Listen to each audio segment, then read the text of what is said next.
کھانے کا نظام چلا رہا ہے، کسی نے مال ڈنگر رکھا ہے وہ اپنے مال ڈنگر کا نظام چلا رہا ہے۔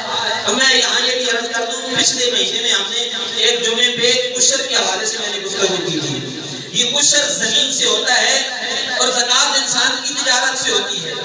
تجارت کے معاملات الگ ہیں، عشر الگ ہے۔ جو کچھ آپ زمین سے نکالیں گے وہ اس میں سے دینا ہے، اور تجارت آپ کر رہے ہیں تو اس تجارت میں سے آپ نے 2.5% نکالنا ہے۔ یہ چیز ذہن کے اندر، یہ نہیں ہے کہ آپ نے عشر نکال دیا ہے، تجارت الگ کر رہے ہیں، کارخانہ الگ چلا رہے ہیں، دکان الگ چلا رہے ہیں، دکان کو چھوڑ دیا، عشر نکال دیا، زکوٰۃ اپنی جگہ پہ الگ رکھی ہے، اس کو جب تک ادا نہیں کریں گے اس کو دینا ہوگا۔ اگر نہیں ادا کریں گے تو اللہ کریم کے ہاں اس کا جواب دینا ہوگا، احتساب دینا ہوگا۔ تو یہ چیز میں عرض کر رہا ہوں، اموال ظاہرہ اس میں سے بھی زکوٰۃ نکالنی ہے، اموال باطنہ جو گھر کے اندر سونا رکھا ہے، چاندی رکھی ہے، اس میں سے بھی زکوٰۃ، اگر نقدی الگ رکھی ہے تو اس میں سے بھی الگ زکوٰۃ نکالنی ہوگی۔ اب یہاں ایک اور چیز ذہن کے اندر رکھیں، یہ جو زکوٰۃ ہے، ایک زکوٰۃ واجب ہے اور ایک نفل ہے۔ صدقہ واجبہ، صدقہ نفلہ۔ واجبات صدقہ یہ ہے جس کو زکوٰۃ کہا جا رہا ہے، جسے عشر کہا رہا ہے، جسے صدقہ فطر کہا جا رہا ہے، یہ واجب ہے، اس کو ادا کرنا لازم ہے، ضروری ہے، نہیں کیا تو گناہ گار ہوگا۔ اور ایک ہے صدقہ نافلہ۔ صدقہ واجبہ کے لیے صاحب استطاعت ہونا ضروری ہے۔ پیسے انسان کے پاس 52.5 تولے چاندی یا 7.5 تولہ سونا ہوگا، اس میں سے اس کی مقدار رقم ہوگی۔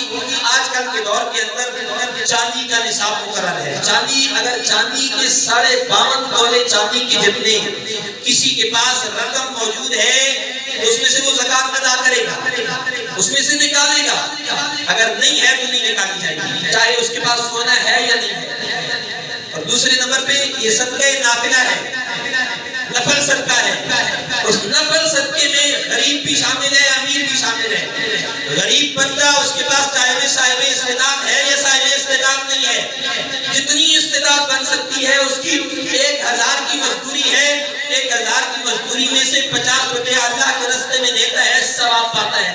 نہیں نکالتا ہے تو گناہ گار نہیں ہے، گناہ گار نہیں ہے۔ نکالتا ہے تو ثواب ملے گا، نہیں نکالے گا تو گناہ نہیں ملے گا۔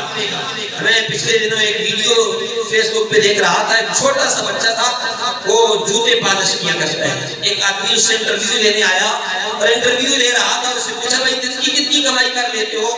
تو کہتا میں 1000 روپیہ دن کا، 500-600 اس نے بتایا، 500-600 روپیہ دن کا کما لیتا ہوں۔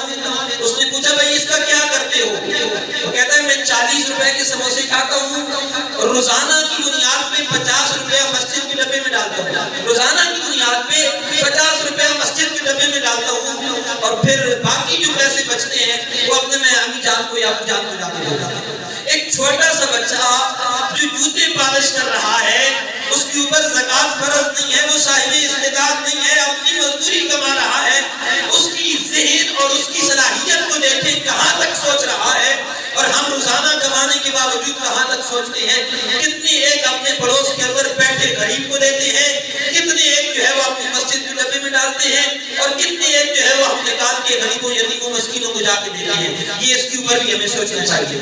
تو یہ صدقہ نفلی ہے، نفلی صدقہ آپ کسی کو بھی دے سکتے ہیں، نفلی صدقہ آپ کسی کو بھی دے سکتے ہیں۔ اس کے لیے میں قرآن مجید کی آیت پڑھ رہا ہوں، قرآن مجید ہے، اللہ کریم نے ارشاد فرمایا، شاید یہ سورہ بقرہ ہے، للفقراء الذین احصروا فی سبیل اللہ، وہ لوگ جن کو اللہ کے راستے میں روک دیا گیا ہے، للفقراء الذین، وہ فقیر لوگ، احصروا جنہیں روک دیا گیا ہے، فی سبیل اللہ، اللہ کے راستے میں، وہ پڑھ رہے ہیں کہیں بیٹھ کے، جہاد کر رہے ہیں کہیں بیٹھ۔ اب کوئی طالب علم ہے وہ مسجد میں بیٹھ کے یا کسی مدرسے میں بیٹھ کے پڑھ رہا ہے، تو اب اس پڑھنے کی وجہ سے وہ رکا ہوا ہے، اللہ کے راستے میں رکا ہوا ہے، وہ باہر جا کے لا یستطیعون ضربا فی الارض، اس زمین میں جا کے کمائی کرنے کی استطاعت نہیں رکھتا ہے، لا یستطیعون، وہ استطاعت نہیں رکھتا، لا یستطیعون ضربا فی الارض، کہیں وہ جا کے کچھ کمائی کرے۔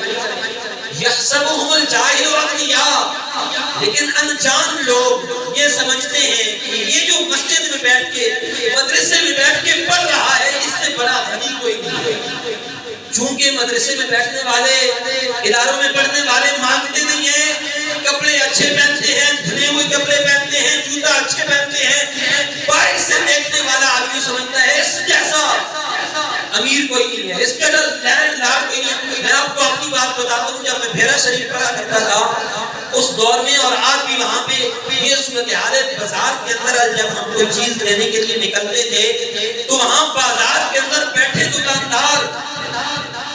دکاندار ہم لوگوں سے جو مدرسے کی طالب علم ہوا کرتے تھے، یہ اپنی اصل قیمت سے کچھ زیادہ قیمت ہمیں بتایا کرتے تھے۔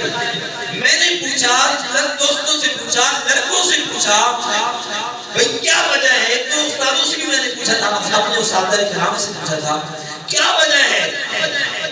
انہوں نے فرمایا بیٹا وجہ یہ ہے کہ یہ لوگ سمجھتے ہیں کہ آپ کمائی نہیں کرتے ہیں، ادھر بیٹھے ہیں، آپ پیچھے سے لینڈ لارڈ ہیں، آپ کی زمینیں ہیں، آپ کی جائیدادیں ہیں، اس وجہ سے یہ لوگ آپ کو دوری چھری کے ساتھ کاٹنے کی کوشش کرتے ہیں۔ یہ قرآن مجید کہہ رہا ہے یحسبهم الجاہل اغنیاء، ناجان لوگ سمجھتے ہیں کہ ان سے بڑا امیر کوئی نہیں ہے، من التعفف، ان کے چہرے کی پہچان کی وجہ سے، لیکن تعرفهم بسیماہم، تو ان کے چہروں کو دیکھے گا، انہیں پہچاننے کی کوشش کرے گا، ان کو سمجھنے کی کوشش کرے گا۔ لا يسألون الناس الحافا، وہ ہے تو ایسے کہ لوگوں سے سوال نہیں کرتے ہیں، ہے تو ایسے کہ لوگوں سے سامنے ہاتھ نہیں پھیلاتے، وہ ہے تو ایسے کہ مانگنا انہیں شرم دیتا ہے، آر محسوس کرتے ہیں، لیکن ان سے بڑھ کے حاجت مند کوئی نہیں ہے، ان سے بڑا حاجت مند کوئی نہیں ہے۔ یہ پہلی چیز ہمیں سمجھنی چاہیے کہ یہ جو صدقی نفلی صدقہ دیا جا رہا ہے، اس کو کہیں بھی دیا جا سکتا ہے۔ اس کے اندر آپ لوگ سب سے پہلے ہمیں اپنے معاشرے کے اندر اپنے رشتہ داروں کو دیکھنا ہے، پھر اپنے محلے کے اندر دیکھنا ہے، اور پھر محلے کے بعد اپنے پڑوس قریب رشتہ داروں کے بعد اپنے پڑوس قریب مدارس کو دیکھنا ہے۔ جب مدارس کا دینی نظام یہ چل رہا ہے، یہ صدقہ و خیرات کے اوپر چلتا ہے۔ یہاں ایک اور بات ذہن کے اندر رکھیں، یہ لفظ صدقہ کہا جاتا ہے، صدقہ بولا جاتا ہے، اس صدقے کی لفظ سے ہم لوگ پریشان ہو جاتے ہیں، بھئی جو صدقہ کھائے گا یہ کوئی بلا کھا رہا ہے۔ بھئی شریعت کے اندر لفظ صدقہ یہ ہر وہ چیز ہے جو اللہ کے راستے میں آپ دے رہے ہیں۔ زکوٰۃ دیتے ہیں تو اسے بھی شریعت نے صدقہ کہا ہے، صدقہ فطر کہا جاتا ہے، یہ اللہ کی طرف سے حکم ہے۔ ایسا نہیں ہے جو بھی ضرورت مند ہوگا، اب قرآن مجید نے بیان کیا ہے فی سبیل اللہ، جو آدمی ابن سبیل بلکہ مسافر ہوگا، جو آدمی مسافر ہوگا اس کے اوپر زکوٰۃ لگ سکتا ہے، اس کے اوپر صدقہ لگ سکتا ہے، اس کے اوپر خیرات لگ سکتا ہے۔ اب کوئی بندہ سفر کر رہا ہے، سفر کے دوران وہ پیچھے بے شک اچھا بھلا لینڈ لارڈ ہے، اچھی زمینوں کا مالک ہے، اچھی پراپرٹی کا مالک ہے، لیکن اب سفر کے اندر اگر یہ ضرورت مند ہو گیا ہے، حاجت مند ہو گیا ہے، تو اسے زکوٰۃ بھی دی جا سکتی ہے، صدقہ و خیرات بھی دیا جا سکتا ہے، اس کے اوپر لگایا جا سکتا ہے۔ یہ چیز ذہن کے اندر، دوسری ایک اور بات ذہن کے اندر رکھیں، ٹائم ختم ہو گیا ہے۔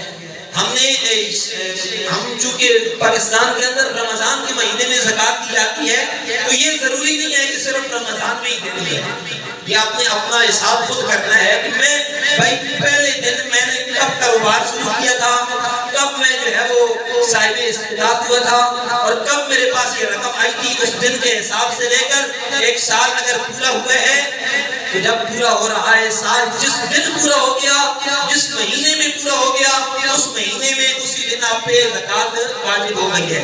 اگر زکوٰۃ ادا نہیں کی، بندہ فوت ہو گیا ہے، اب یا تو اس کی وراثت میں سے زکوٰۃ ادا کی جائے گی، اگر قرض ہے تو پہلے قرض دیا جائے گا، اور قرض کے بعد اگر پھر بھی وہ مال زکوٰۃ کا بنتا ہے جو بندہ نہیں لے کے گیا تھا، تو اس کی وراثت میں سے نکالا جائے گا، اور پھر یہ اس کے بعد نکالنے کے بعد پھر بھی اللہ کی بارگاہ میں معافی مانگ کے دعا کرنی ہے کہ پروردگار یہ جو اس کی طرف سے دی جا رہی ہے اسے قبول فرما، اللہ چاہے تو قبول فرمائے گا، چاہے تو رد کر دے گا۔ یہ بھی اپنی زندگی کے اندر نکالنا، اس کو جس طرح حج ضروری ہے زندگی کے اندر کرنا، اس طرح یہ زکوٰۃ بھی دینا زندگی کے اندر ضروری ہے۔ اس کے لیے میں تھوڑے مختصر وقت میں 2 منٹ کے اندر ایک چیز عرض کر دیتا ہوں۔ ایک آدمی ہے گھر کے اندر، اس نے پیسے رکھے ہیں، دکان بھی بنائی ہوئی ہے، کوئی باہر اس کے علاوہ اس نے پلاٹ بھی خرید رکھا ہے. اب پلاٹ بھی ہے، دکان بھی ہے، گھر کے اندر پیسے بھی پڑے ہیں. تینوں چیزوں کو لکھے گا. پلاٹ کی قیمت اصل، اگر یہ قرضے پہ لیا ہے، ادھار پہ لیا ہے، تو جب تک اس کا ادھار نہیں دے دیا جائے گا تب تک اس میں زکوٰۃ نہیں ہے. جب پورا ادھار اس کا اتار دیا، قسطیں دے دی، ادھار اتر گیا، تو پھر اس کو شمار کیا جائے گا. پلاٹ پورا لکھنا ہے، اس کی جتنی قیمت اس وقت بنتی ہے، آپ زکوٰۃ نکال رہے ہیں، یہ قیمت لکھنی ہے. دکان کا سارا سامان لکھنا ہے جو اس وقت اس کے اندر پڑا ہے. گھر کے سارے پیسے لکھنے ہیں جتنے گھر کے اندر 50,000 پڑا ہے. 50,000 گھر کا، لاکھ کی دکان، 3 لاکھ کی پلاٹ، 3 لاکھ، 4 لاکھ، 4.5 لاکھ روپیہ ہو گیا. 4.5 لاکھ کا اجتماعی طور پہ جتنی زکوٰۃ بنتی ہے وہ نکال کے غریبوں مسکینوں کے اندر تقسیم کرنی ہے. تب یہ حساب پورا کر کے نکالیں گے تو زکوٰۃ ادا ہوگی، اندازے سے نکالیں گے تو زکوٰۃ ادا نہیں ہوگی. اللہ کریم سمجھنے کی توفیق عطا فرمائے. نماز کے بعد اگر کوئی بندہ اس حوالے سے، زکوٰۃ کے حوالے سے کوئی مسئلہ پوچھنا چاہتا ہے تو پوچھ سکتا ہے. وقت ختم ہو رہا ہے، میں ایک انتہائی ضروری بات عرض کر دوں. یا ایھا الذین آمنوا ادخلوا فی السلم کافۃ، ایمان والو اسلام کے اندر پورے داخل ہو جاؤ. ایک بندہ نماز پڑھتا ہے، زکوٰۃ ادا نہیں کرتا، صاحب استطاعت ہے تو اس نے پورا ایمان کے اندر داخل نہیں ہوا ہے. ایک بندہ روزہ رکھتا ہے، زکوٰۃ ادا نہیں کرتا، نماز نہیں پڑھتا ہے تو اس نے پورا ایمان کے اندر داخل نہیں ہوا ہے. ہم سنی ہیں، عید میلاد النبی مناتے ہیں. ایک بندہ سال کے اندر ایک دفعہ 10 لاکھ روپیہ لگا کے عید میلاد النبی منا لیتا ہے، زکوٰۃ ادا نہیں کرتا تو اس کی عید میلاد النبی منانے کی ضرورت نہیں ہے. ایک بندہ پتہ نہیں کتنے خرچے کر کے 11ویں شریف کی محفل کر دیتا ہے، اس نے اگر زکوٰۃ ادا نہیں کی ہے، صاحب استطاعت ہونے کے باوجود اس کا وہ ادائیگی نہیں ہے. صاحبان ذمہ شریعت کی آنے کی طرف کوشش کریں. مالک کائنات ہم سب کو عمل کی توفیق عطا فرمائے. وآخر دعوانا الحمد للہ.